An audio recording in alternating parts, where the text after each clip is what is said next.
Assalamualaikum warahmatullahi wabarakatuh. Saya Dafa Habibullah dari kelas E3 akan menjelaskan dampak sosial informatika di bidang pendidikan. 1. Pendahuluan.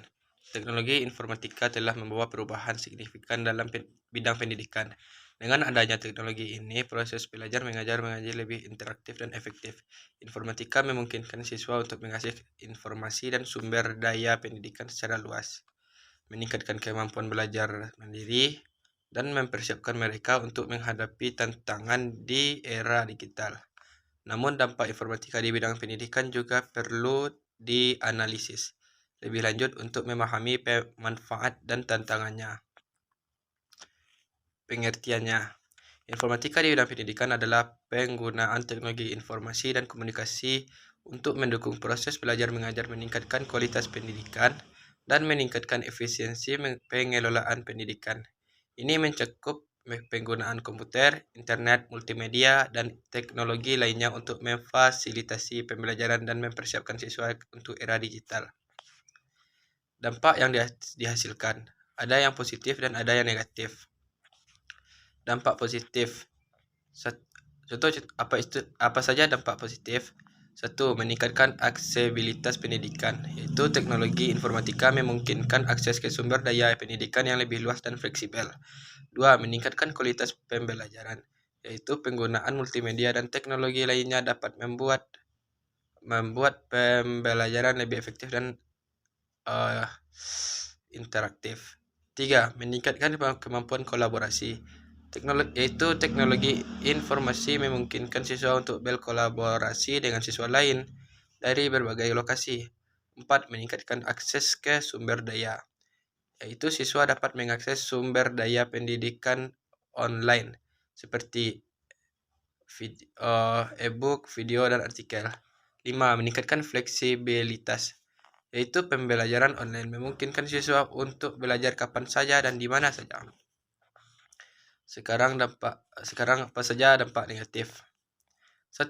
Kesenjangan digital, yaitu tidak semua siswa memiliki akses yang sama terhadap teknologi informatika. 2. Ketergantungan pada teknologi, yaitu siswa dapat menjadi terlalu bergantung pada teknologi dan mengurangi kemampuan dasar mereka. 3. Keamanan data, yaitu risiko keamanan data siswa dan privasi dapat meningkat. 4. Distraksi, yaitu teknologi dapat menjadi sumber distraksi bagi siswa, media sosial, dan game. 5. Kurangnya interaksi langsung, yaitu pembelajaran online dapat mengurangi interaksi langsung antara siswa dan guru. Cara mengatasi dampak negatif. 1. Pengawasan dan pengaturan, yaitu guru dan orang tua perlu mengawasi penggunaan teknologi siswa. 2. Pendidikan literasi digital, yaitu siswa perlu diajarkan tentang penggunaan teknologi yang aman dan efektif. 3. Akses yang setara, sekolah dan pemerintah perlu memastikan akses yang setara terhadap teknologi bagi semua siswa. 4. Penggunaan teknologi yang bijak, yaitu guru perlu menggunakan teknologi secara bijak dan efektif dalam pembelajaran. 5. Keseimbangan, itu siswa perlu diajarkan untuk menggunakan teknologi secara seimbang dengan aktivitas lainnya. 6.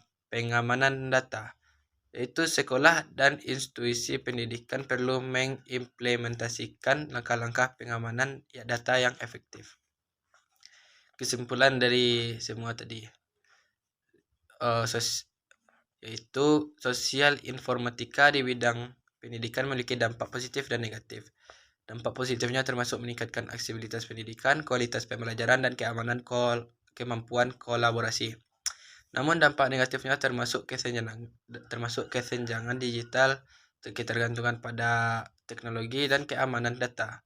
Untuk mengatasi dampak negatif, perlu dilakukan pengawasan pendidikan literasi digital, akses yang setara, penggunaan teknologi yang bijak, keseimbangan, dan pengamanan data. Dengan pengelolaan yang tepat, sosial informatika dapat meningkatkan kualitas pendidikan dan mempersiapkan siswa untuk menghadapi tantangan di era digital. Terima kasih, jika ada salah mohon maaf. Assalamualaikum warahmatullahi wabarakatuh.